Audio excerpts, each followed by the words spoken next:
হযরত ইউসুফ আলাইহিস সালাম ছিলেন হযরত ইয়াকুব আলাইহিস সালামের পুত্র এবং ছোটবেলা থেকেই বিশেষ গুণাবলীর অধিকারী।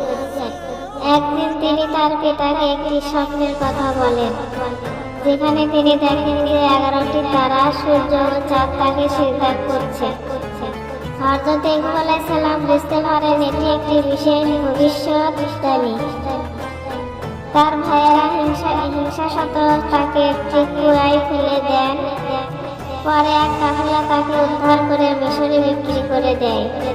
সেখানকার শাসক তাকে নিজের ঘরে রাখেন, কিন্তু এক সময় এক নারী তার প্রতি খারাপ উদ্দেশ্য নিয়ে আসে। কিন্তু ইউসুফ আলাইহিস সালাম সেই প্রলোভন থেকে নিজেকে রক্ষা করেন এবং কারাগারে চলে যান অন্যায়ভাবে।